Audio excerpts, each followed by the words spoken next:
welcome to Arts Express. This is Prairie Miller, and on the show. Can't even go to Thanksgiving dinner with our uncle because you end up in some weird fight that is unnecessary. These guys are just weird. And it's, you know, they're running for He-Man Women Haters Club. It's a race, and it's about race. Direct Impact's Rick Sanchez gets personal, joined by co-host Manila Tingnan, breaking it all down when it comes to the colonialist invention of the white race, and colors as well, a long-held case of mistaken identity. Hey everybody, I'm Rick Sanchez. This is Direct Impact, and this is what we're going to be talking about. That's the word, weird, the word of the day, as they say. Kamala Harris chooses that guy. That's Governor Tim Walz of the state of Minnesota to be her vice president. Who is he, and why did they pick him, and why didn't they pick the other guy? We're going to tell you. This is Direct Impact. I'm Rick Sanchez. Let's do this.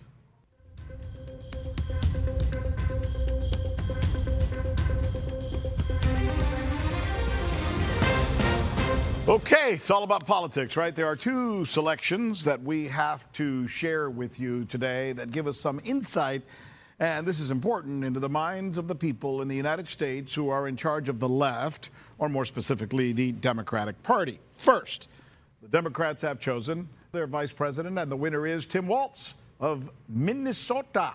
We're going to tell you why he has been picked as the countermeasure to J.D. Vance. And we're also going to be telling you who they didn't pick and why. But first, as we like to say, as we mentioned, the pick for VP is Tim Walz of Minnesota. He's credited and may have been chosen for pulling off what is essentially a Trumpism, giving somebody a name or a brand and having it stick.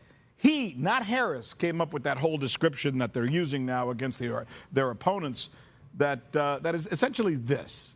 Take a listen.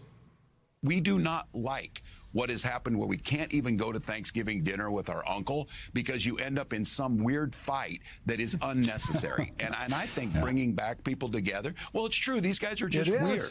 And it's, you know, they're running for He-Man Women Haters Club or something. That's what they go at. That's not what people are interested in. So it's kind of like, you know, it's like calling Marco Rubio Little Marco, right? Or calling Hillary Clinton Crooked Hillary. It's like, come up with a name, you hope it sticks, and it looks like in this case, this guy came up with something, it stuck, and now he's the VP. Great. But maybe more importantly than who the Democrats have picked in this case is who they didn't pick.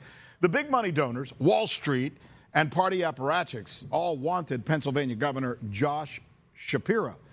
Okay, so but there's a sense that Shapiro would have caused division in the party because he called protesters who disagreed with Israel's massacre in Gaza the KKK, or compared them to him. He also called for clamping down on college campuses who allowed protests to take place. He even went after Ben & Jerry's because apparently Ben & Jerry's had an ice cream and had a position on the Israeli settlements. I'll be honest with you, Manila. I thought that Josh Shapiro was a shoo-in. I thought he was going to take it. I was kind of surprised this morning when you, of all people, were the first one to call me and tell me, hey, guess what? They went with the guy from Minnesota. What do you make of this? Well, you know, my read on that is slightly different than yours, Rick. I thought it was going to be a toss-up between Walz and the junior senator out of Arizona, astronaut Mark Kelly, also the husband of Gabby Giffords, because as people know, the northern states like Minnesota, like Michigan, Wisconsin, have all been kind of known as the blue wall, and what's left of it anyway. Exactly. And in Arizona has shifted away from being squarely in the Republican camp, formerly a red state, has kind of gone purple now. So I thought maybe they might be leaning towards astronaut Mark Kelly. But, you know, in this instance, I get why they picked Walz because, you know, he's kind of vanilla. There's nothing really remarkable about him. Which is Midwest. From Kamala Harris. But it's funny you say he's vanilla. That's the Midwest. I mean, Midwest is where you don't have an accent. You don't say anything outlandish. You just get up and you go to work every day. And that's what they're thinking with this guy. They'll be able to get Pennsylvania, Wisconsin, and Michigan, and Ohio. I doubt it. He'll certainly deliver Minnesota. The rest is yet to be seen. I want to stay on politics with you, Manila, because I want to talk about something we talked about this morning. You know what is and will play a key role in this election? Race. That's right. It's a race, and it's about race. And when it comes to race in the United States, we're always just talking about one thing, color. Seriously, think about what I'm about to say here for a minute, because I want you to consider this. Every country in the world celebrates the distinctions of its citizens. It's what makes them different. You know, different people have different nationalities. Different people have different ancestries. Different people have different races. And among the races, there are distinctions even in the races. Different people in different countries have different histories. Those are all the great things about us, which makes us part of the humanity, right? And that is how almost every place in the world sees it, except for us, except for the United States. Here, the only thing that matters is color. Seriously. In the United States, there are two categories used by the media and in general, and most certainly in the way they cover politics. Here in the United States, you're either white, yeah, that's a white guy, or you're a person of color. What does that mean? What color? Who the hell knows? But that's the way you're classified if you live in the United States. Nowhere in the world do they do that. And here's how it works. If you're a white Anglo-Saxon, European American, then you're white. You could be a dark guy from New Jersey who's Italian and be darker than anybody. Doesn't matter. He's a white guy, no matter how dark his skin is. You can also be a recent arrival from some European country like Scotland or France. Then you also can be considered a white guy, even though you're kind of an immigrant to the United States.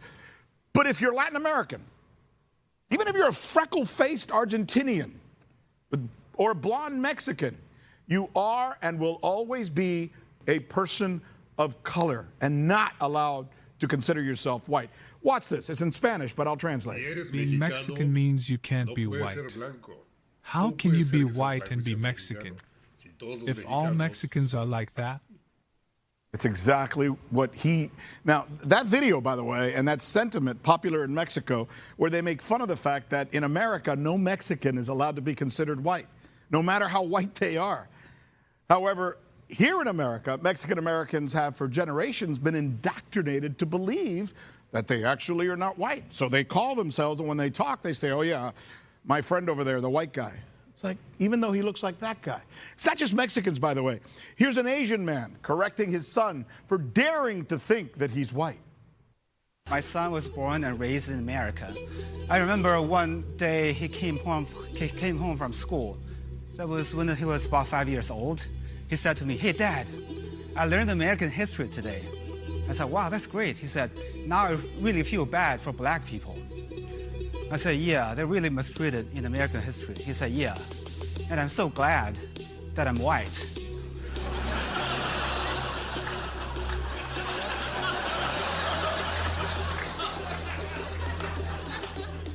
I was like, hold on. You're not white. He said, what am I? I said, you're yellow.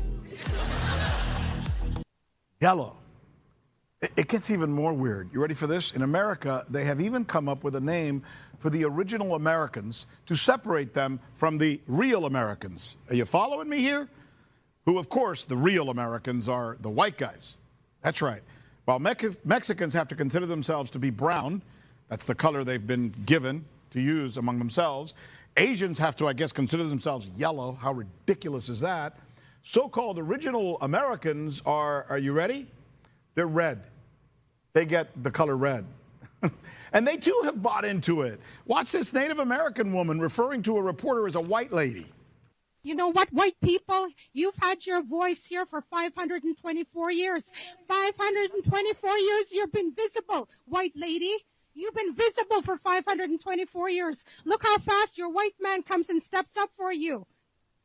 It's like they believe it, right? Indoctrination. How and why do you think this happened? How has the American body politic, especially the Democrats and the media, how have they been able to convince us all that we're all either white or a person of color and nothing else can be taken into consideration? Why have we accepted these terms? Heck, even Republicans haven't figured this out or how to combat this. J.D. Vance the other day, he fell into this trap. He was asked about his wife, and he was talking about Trump's comments. By the way, his wife is of Indian descent, and he actually said, look it up. He said, well, my wife's not white, but I still love her. Dude, it's like, Why would you say that? That's crazy. Fact of the matter is, in an election year, we should consider how we think of these things, right? Because if the media can convince us that if we're an immigrant or a minority or your last name happens to be Sanchez or Rodriguez, then you have to consider yourself a person of color and identify for the most part with African Americans, then you're not just classifying me, you're literally telling me how I have to think. And eventually, you know what else they're doing? And especially this matters now, they're telling you how to vote.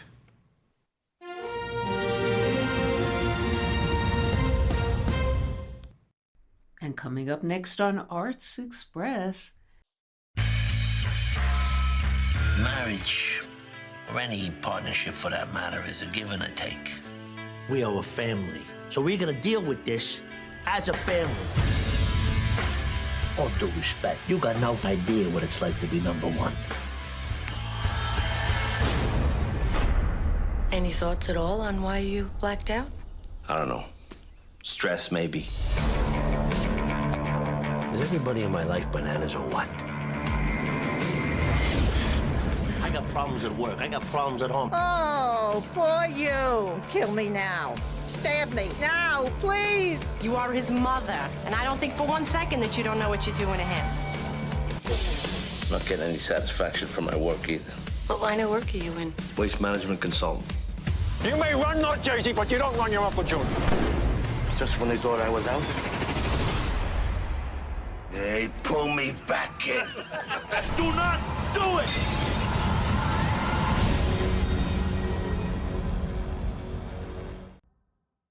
And those were scenes from Wiseguy, David Chase, and The Sopranos, the new documentary from eminent investigative filmmaker Alex Gibney, director of, among many others, Taxi to the Dark Side, Enron, The Smartest Guys in the Room, and Going Clear, Scientology, The Prison of Belief.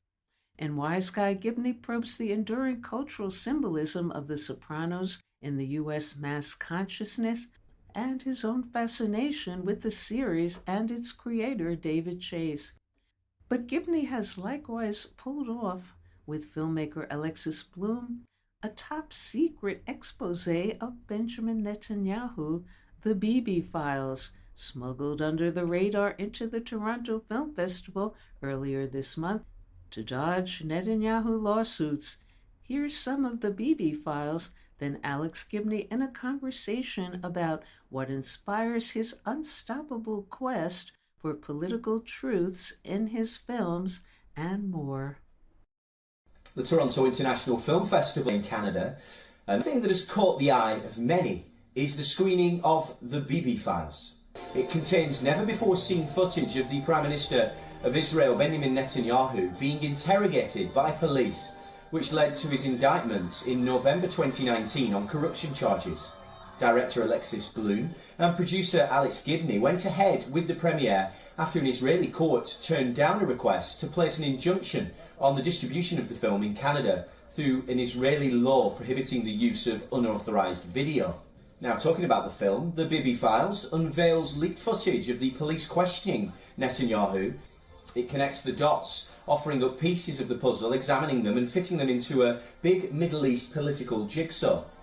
It involves bribery and breach of trust over exorbitant gifts to Netanyahu and his wife by the Israeli Hollywood billionaire Arnon Milchan and Australian tycoon James Packer in return for alleged political favours. It involves negotiating in favour of the owner of the Israeli Daily against a rival newspaper, allegedly in exchange for favourable coverage. It also involves alleged bribery and breach of trust over a reciprocal deal for positive media coverage.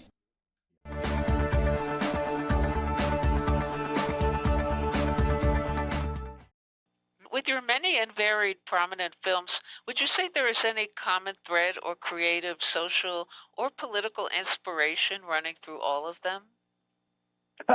That's for you to judge. So I'll leave it at that. And in what ways do you feel you've achieved what you set out to do in examining the world around you through your vast and immense distinguished body of work? And where do you aspire to take that exploration in the future where you haven't been before? I mean, those are big, heavy questions. I don't know that even I'm equipped to answer them. I would just say I'm guided by my sense of curiosity, and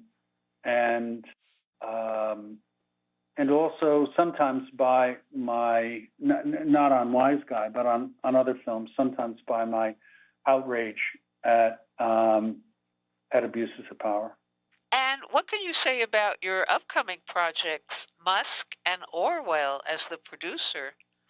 Well, I mean, both those projects feel like they're getting at the heart of the matter in terms of power in the 21st century and abuses of power.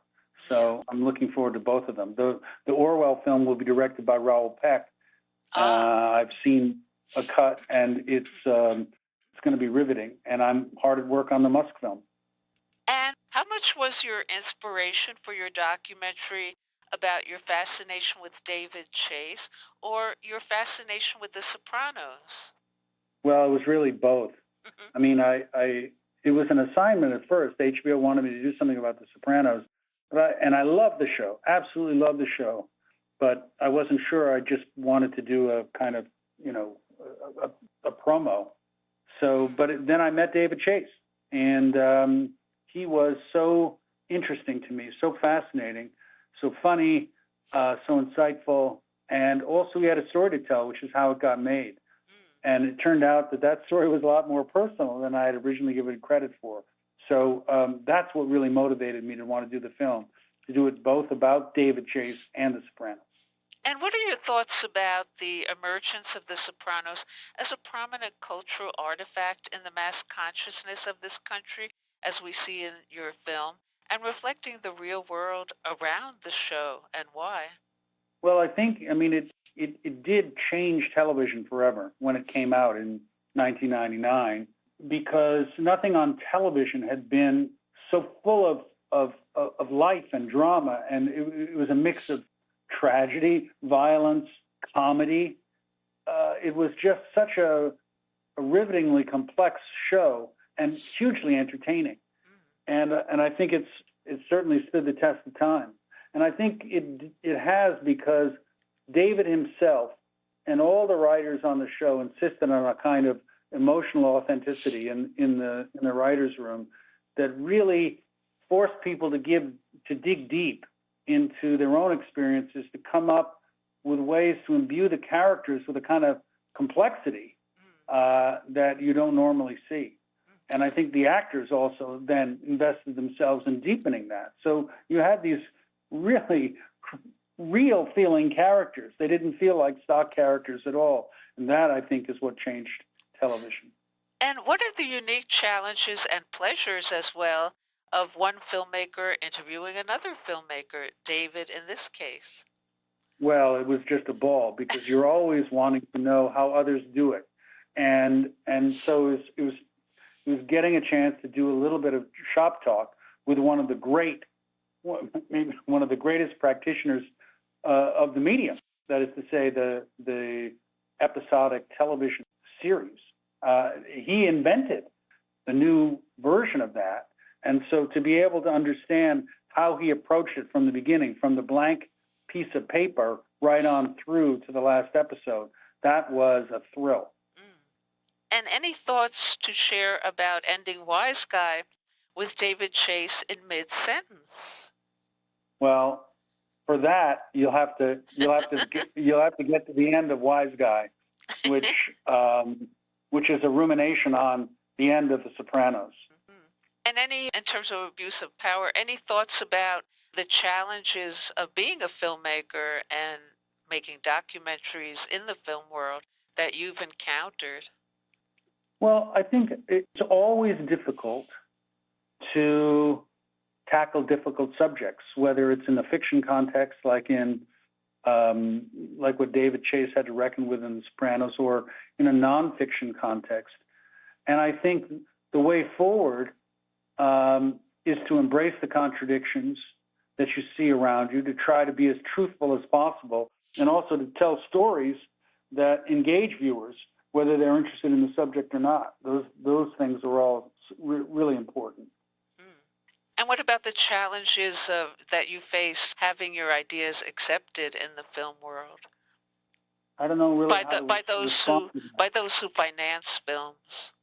Oh, by those who finance them. Yeah. Well, you know what? Where there's a will, there's a way. And so you hope they finance them, and if they, whoever they are, don't, then you find another way to get them made. That's always got to be the way.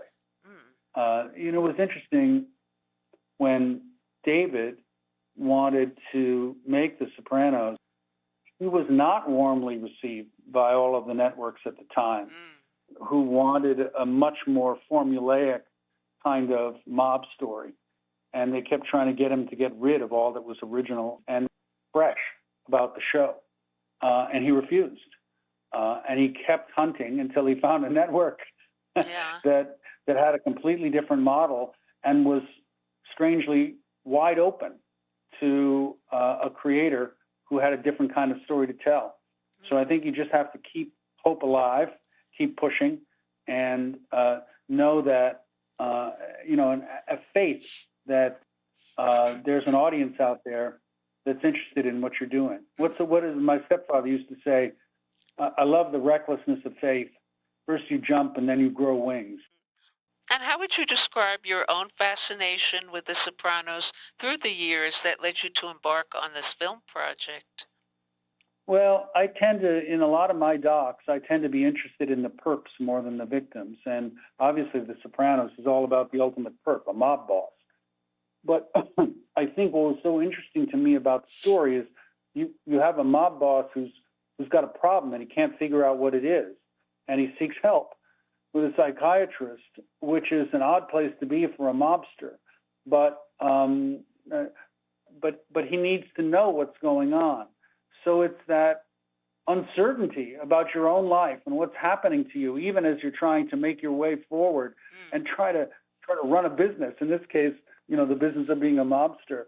That to me was what made the series so powerful. It was both self-reflection and action all at the same time. It was self-reflection by a man of action.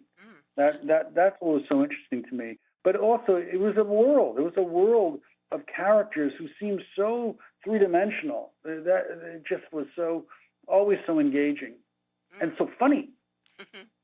And any last word about Wiseguy and why should people tune in?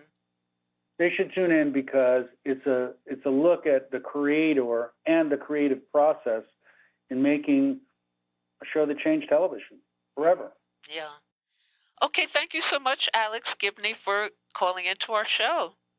Thank you. Bye. Take care. Bye-bye. Bye.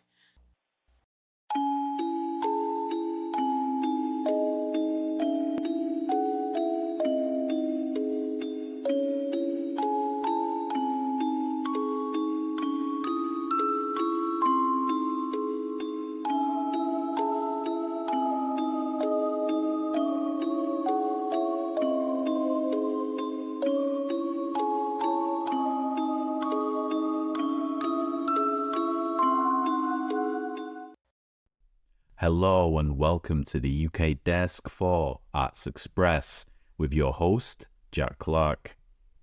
Tonight we're diving deep into the depths of digital capitalism, consumer culture and spiritual angst with none other than Mike Watson, a man whose thoughts are as sharp as a Salfordian breeze and just as likely to wake you up.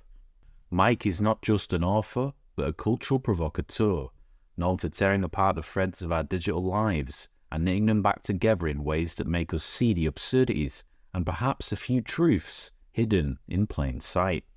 His new book, Hungry Ghosts in the Machine, Digital Capitalism and the Search for Self, explores the dark and often hilarious underbelly of our modern world, where spiritual memes are sold like hotcakes and our existential crises are wrapped up in algorithms and ads. So whether you're a digital native, a skeptical Luddite, or just someone who senses something's not quite right with how we live, this conversation promises to be a compelling ride. Mike Watson, welcome to the show. Before we dive into the book, Could you introduce yourself and the work you do for our listeners? Yeah, I'm Mike Watson, and I'm a writer and an art curator. Actually, I did a lot of work in the art world, and my background is in a mixture of art, which I studied for my bachelor's degree, and then philosophy, particularly related to the theory of art. But my main intention there, even going into art, is to find ways to make art useful in terms of challenging injustices in society. So I really looked at that through art and tried my best to manage art projects, organize exhibitions, make art, write as an art critic for a number of international magazines, hoping that somehow I could locate something in art which could help to change society. But I actually found the artwork very, very linked in with the worst kind of aspects of capitalism. So I then basically started looking more at internet culture because I've been really interested in the avant-garde of the early 20th century and their quest for an art for everyone. And actually, if you look at the art world, this has never really happened. There's never really been an art for everyone. But you do find something online now where anyone can make art, anyone can be appreciated, anyone can get their images, their text across to a wide audience, potentially. It's a bit of a lottery. So the book that's currently about to come out, Hungry Ghosts in the Machine, and my previous two books have all looked closely at internet culture and the positive aspects and of course negative aspects too. And how does your ethos tie into Revolt Press? What kinds of ideas and authors do you aim to platform? Revolt Press was started basically to address some of the poor practices in publishing. So what I've always found is that since I finished studies through my late 20s, early 30s, now into my 40s, looking for a way to challenge, should we just say, social injustice, economic injustice, with a kind of materialist left-wing perspective. I've constantly found that the areas I've moved into, be they art, philosophy, or online culture, have presented me with exactly the kind of injustice I was seeking to evade. So in the publishing world, you do get a lot of exploitation. You get a lot of poor treatment of writers, just as you do in the art world, where artists and other art workers can be poorly treated in terms of not getting paid enough or being basically exploited or not respected. So I wanted to make a publisher that really respects its authors and really treats every single work as an independent, basically artwork, you know. In the book, you used the Tibetan Buddhist concept of the hungry ghost to discuss modern society's anxieties under digital capitalism. Could you expand on this metaphor, Mike, and how it frames our current psychological state? The hungry ghost is a figure from the Tibetan Wheel of Life that you'll find on the doors of Tibetan Buddhist temples. And it basically explains the kind of process of reincarnation and how you can be reincarnated into higher realms or lower realms. And the hungry ghost realm is somewhere between hell and being human. So in the hungry ghost realm, these ghosts basically kind of wander in constant hunger and constant anguish for a kind of spiritual fulfillment or satiation, which they never actually find. So I found that very evocative, you know, in terms of how we live today and the way so many people are somehow addicted and constantly searching for something. And it's not solely material gain or material fulfillment. I mean, there is the issue of, you know, needing to eat and to house yourself, etc., which is increasingly difficult for many people with recent inflation and basically since the economic crisis of 2007, 2008 in Western countries. Even you've seen a situation where people working full-time still can't perhaps make ends meet. So we're hungry ghosts in today's digital society who seek fulfillment online by scrolling social media, by looking on YouTube, etc., and we often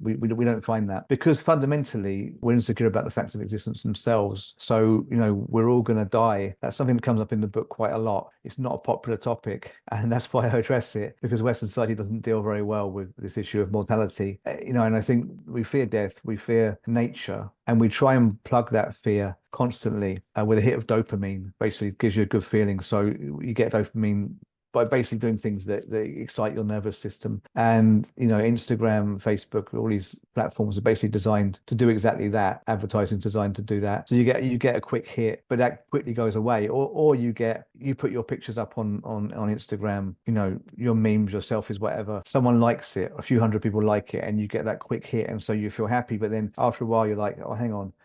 no one seems to give a damn anymore. So then you go straight back into that process. So it's a cyclical process, and it's particularly acute in under digital capitalism. I think that, you know, really it's at the root of capitalism as such. It's at the root of human existence. This constant desire to somehow, you know, fill this void of meaning.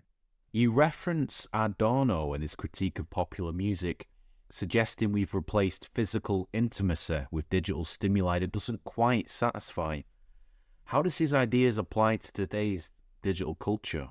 Yeah, there are strong parallels. I mean, Adorno famously critiqued the culture industry first in the 1940s. So he's talking about effectively a mechanism which changes artistic output. So it's no longer something that we might imagine as being autonomous from economic hierarchies. It's not autonomous anymore from capitalism. It becomes subsumed within the capitalist system. So that's where the term culture industry comes from. So, you know, his concern was that culture was being used to manipulate people and subjugate them rather than as something which might free them, because Adorno believed that the only thing that might conceivably allow you to be momentarily free of subjugation under capitalism would be a kind of momentary loss in the artwork. So you kind of suspend your sense of self, your full sense of self that you're given under capitalism, and you become one with the artwork and with wider nature. So this is really important for Adorno, but it's something that he believes that you potentially lose under capitalism and with the culture industry. And he talked a lot about how capitalist cultural output, films,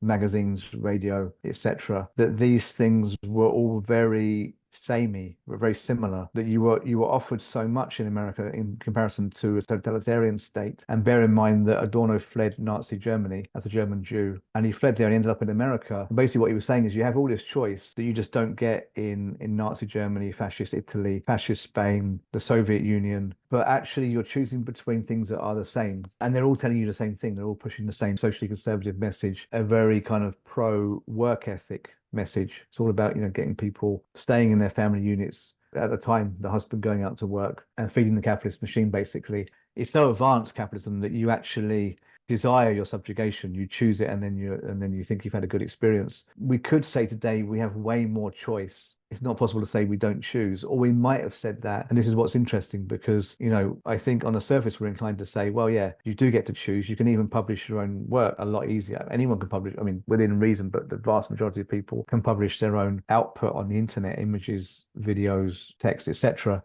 But actually somehow it's come about that even given this, we still don't really seem to have a choice. That for one small moment in time, this was all very threatening to the elite, to the financial elite and political elite, that people could start saying anything they wanted to whenever they wanted to, and publishing that. But somehow that got kind of controlled, and the way it's been controlled is we have a kind of smokescreen created by just a kind of a chaos that's emerged of just nonsense. So there's just so much happening on the internet that might independently actually make sense, a lot of it, but you're just bombarded with so much stuff that you're no longer able to discern truth from untruth. And actually this has been incorporated very much into the political system in terms of post-truth politics. So it kind of comes about that things are very much the same as when Adorno was writing between the 30s and the late 60s, even though the technology has changed so much and it should allow for greater freedom and less subjugation. But as long as the will exists there to subjugate, somehow, you know, the tech will always be manipulated, you know, to suit the powerful. The Barbenheimer meme reflects both consumer culture frivolity and existential dread. What does its popularity say about how we handle serious cultural and political issues today, Mike? Barbenheimer was an odd one. I mean, it felt a lot like a corporation, i.e. the film producer. Was it Warner Brothers? Yeah, no, it was Warner Brothers. Them using meme culture, and corporations and politicians are getting much better at this. That somehow they can organically grow a meme movement. So, you know, Barbie came out at the same time as Oppenheimer. Barbie, this frivolous film around the Barbie franchise of, you know, these dolls. It's all about fashion and makeup and you know, very specific way of being a woman, very mainstream way of being a woman. Although the film diverged from that, but it didn't. To me, it didn't really diverge from that. It made platitudes to kind of feminism, but it didn't really. Then you have Oppenheimer, this dark, deeply serious film about the development of the nuclear bomb and the effect it had on this Oppenheimer figure who was key to developing the first nuclear bomb. And yeah, they were getting released on the same day. And so people were making all these memes with Barbie and Oppenheimer, and it was kind of funny. Whether it was just lucky, I don't know, but I think maybe Warner Brothers kind of knew what they were doing there. That it wasn't. I don't know if it was them. I doubt. I don't know. There had to be them that initiated this meme, Barbenheimer meme. It was more like meme kids just laughing that this is kind of how stupid this is. That this contrast of these two things, and potentially that could completely undo the seriousness of the films, completely undermine both films, but. It didn't do that. It was one of those moments of a corporation benefiting from an organic meme moment. You might know different from me. I don't know if there was actually any. If Warner Brothers kind of got ahead of the trend and started that off, but that's less relevant. Then I think the main kind of outcome of all that was that the Barbenheimer memes that were kind of quite stupid and the Japanese, didn't they refuse to release either film? Yeah, I think with the Japan stuff, there was definitely a hashtag out there trending. Definitely some backlash for the obvious nature of the atomic bomb and mixing it with something, as you say, is kind of farcical as Barbie. It's almost taking the mickey, really. They didn't like the fact of Barbie coming out the same day as Oppenheimer, or this Barbenheimer, this kind of mix of these two things occurring in memes and making a mockery of the Oppenheimer film. I think actually, in a way, though, it's a deeply serious meme because it points to what's wrong with our culture. It points to the reality of our culture that you can never seriously reflect on one thing without having another eye on something ridiculous, perverse, or just silly. There's this juxtaposition constantly, and the juxtaposition is not like, oh, these are many opposing things coming together in constant juxtapositions, that point out the incoherence of society. The juxtapositions are completely coherent. It's a coherent society that is deliberately incoherent, and the incoherence is what keeps the powerful in power, because we can't really have a cogent thought long enough to organize a counter movement. Thank you to Mike Watson for joining me on the show. His book, Hungry Ghosts in a Machine, Digital Capitalism and the Search for Self, will be released on the 27th of September. For more information on the book and to follow his future work, visit www.revolpress.com. I've been Jack Clark for Arts Express, with host Prairie Miller.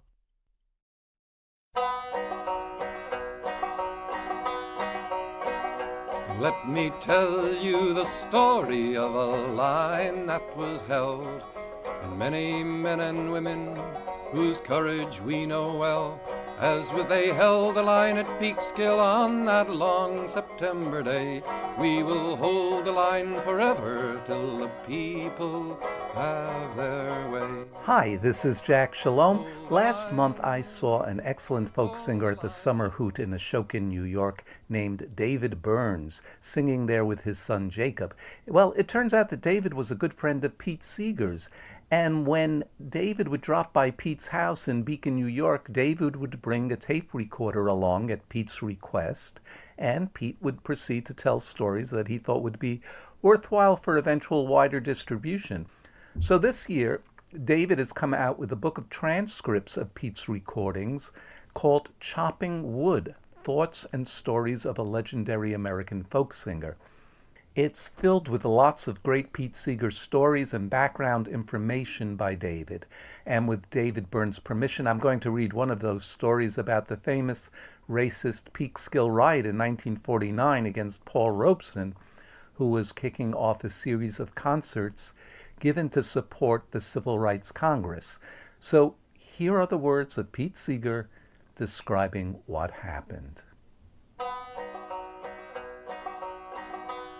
The first concert was a week before. That never took place. It was supposed to be an evening concert, but a mob came to beat up the people who were setting up chairs. Howard Fast, the writer, was head of the committee that organized the concert. They set up 1,000 rented chairs, and they bolted together a small stage big enough to hold a piano, maybe 12 feet square and not very high, maybe 20 inches high off the ground, and the mob attacked them. First, Howard Fast and the others beat them off. There were just a few of them, but then more came. Howard and the others retreated to the stage, and they were singing "We Shall Not Be Moved," but not knowing exactly what to do because it got to be a bigger mob. We shall not be moved. We shall not be moved. Now the mob started a bonfire with the paper. There was a lot of paper to be distributed for the Civil Rights Congress, which was a lefty group, and they started a fire. They threw into the fire all the chairs, 1,000 chairs. It made a huge fire. And now they advanced on the stage, at which point a policeman suddenly realized that he'd been watching the whole thing and not stopped it. There were people going to be killed, and he'd be in court and be asked, "Why didn't you do something earlier?" And so he shouted, "Everybody go home." Well, Howard Fast and the others got into their bus and were fortunate to be still alive, and they drove back to New York, and the mob, after they set fire to the stage, broke up the PA system with hammers. This was 4 or 5 o'clock in the afternoon. Now at 6 o'clock I drove my mother down because I was supposed to sing 2 or 3 songs at the beginning, and there was a traffic jam. We couldn't get through. But I saw a tall policeman with a broad hat, and I shouted, "Officer, can you get me through? I'm singing here tonight." And he gave me a strange look and simply said, "There's not going to be any concert," and he strode off. Well, we waited a little longer, but I said to my mother, "I guess he's right," and we turned around on the grass and drove home, and the next day found out what had happened. Well, Robeson got on the air and he said, "It's America. I've got a right to sing. I'm going to sing," and I went to a meeting at the Audubon Ballroom in Harlem. I think there were at least 5,000 people there and 1,000 or 2 members of Local 65. It was a left-wing union. And they said, "We'll stand all around the edges of the field to see that no one gets in who doesn't have a ticket." Now, it was going to be an afternoon concert, and they got there in the morning, and people stood literally arm in arm all around the field. For the grounds were all surrounded by a band of gallant men. Shoulder to shoulder, no fascist could get in. The music of the people was heard for miles around. Well guarded by those workers, their courage made us proud. My mother had gone back to her home, but I said to Toshi and the kids, "I'm sure they can't do what they did last week, not after all this publicity." And Toshi's father said, "Are you sure you should take those babies? I'm coming along too." And Boots Cassetta and his girlfriend were there, so there were 7 of us in the car. And I was right. They didn't do what they did last week. They did something different. The week before, they had invaded the field and set things on fire. This time, the concert took place. Sylvia Khan sang the Star-Spangled Banner. Leonid Hambro played some Prokofiev and other classical music. And I sang 3 songs. One of them we had just written, "If I Had a Hammer." I think I sang "T for Texas" too, and Woody Guthrie had taught it to me. Well, it's T for Texas, T for Tennessee.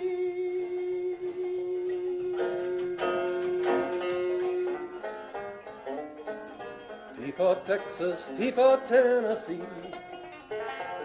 And it's T for Thelma, that gal that made a wreck out of me.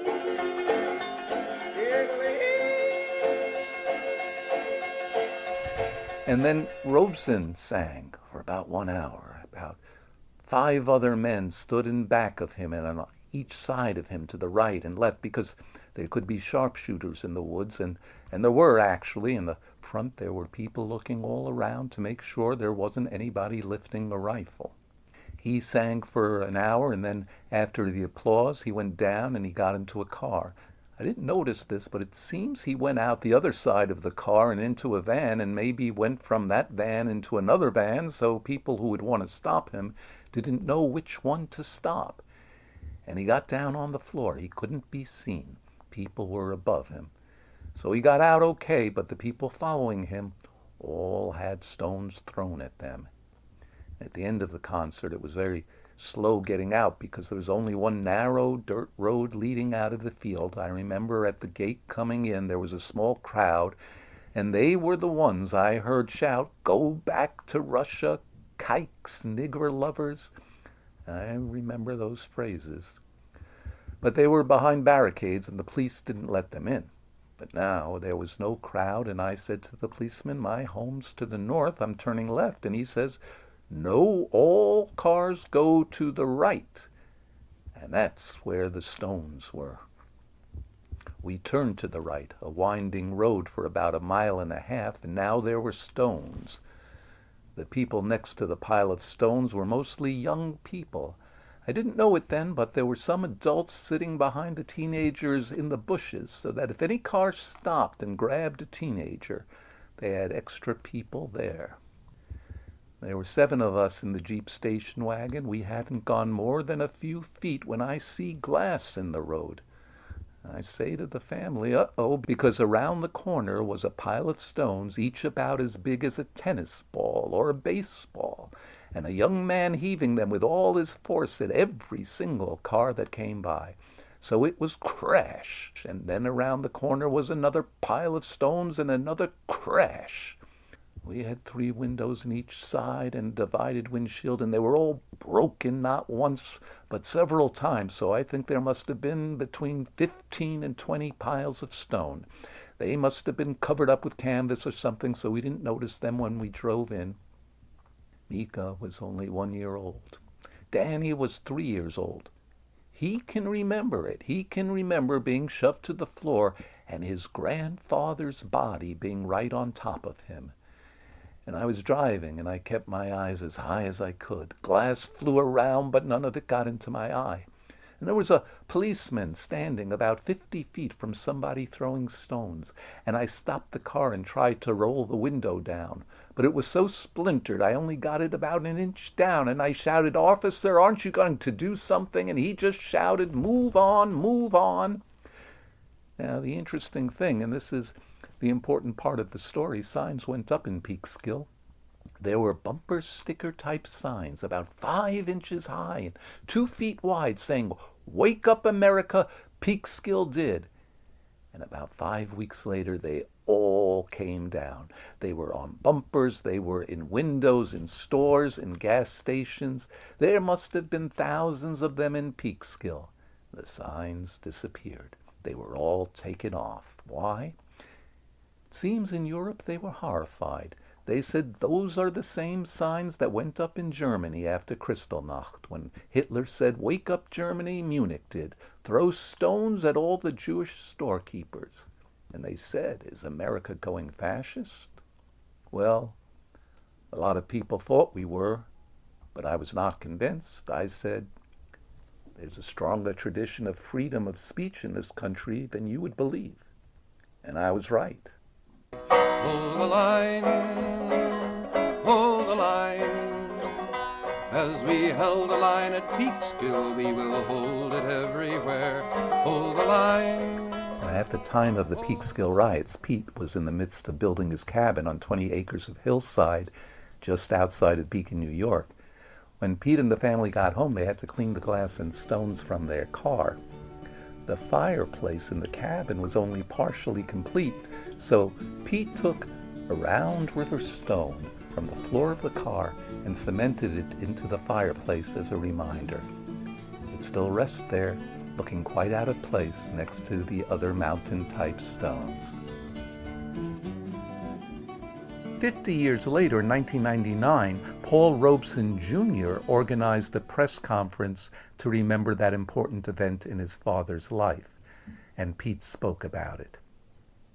And that was where a man in his 60s said, "I was a teenager then back in 1949, and I and some friends were talking on the sidewalk right in the center of town when a truck pulls up and a policeman gets out and said, 'You all get in the truck, we're going to go down to Ossining Beach and pick up stones to throw at the commies.'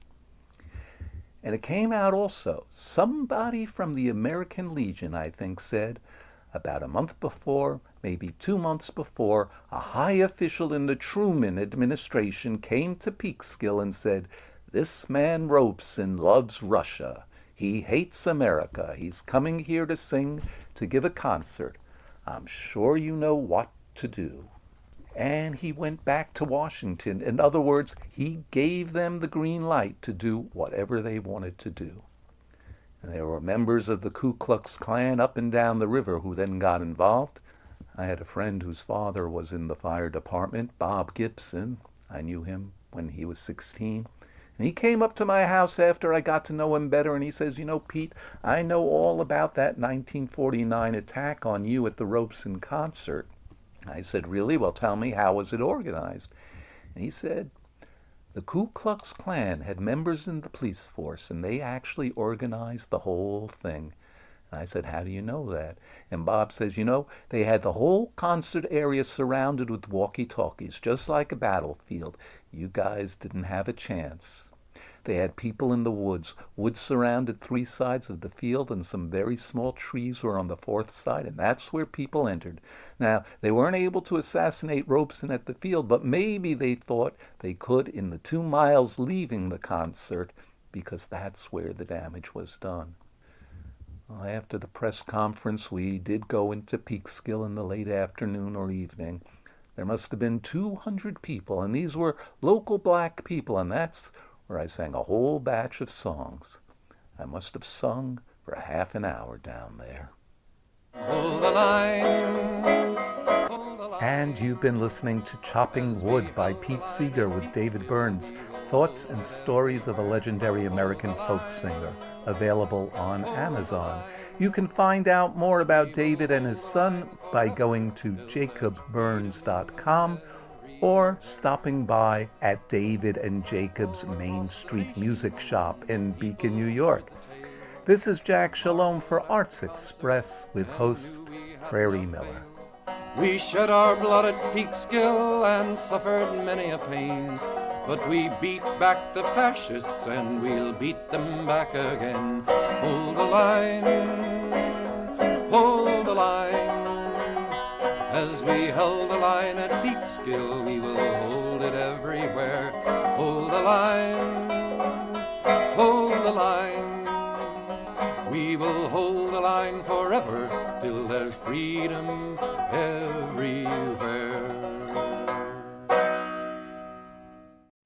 And that's all we have time for today on Arts Express, Expression in the Arts.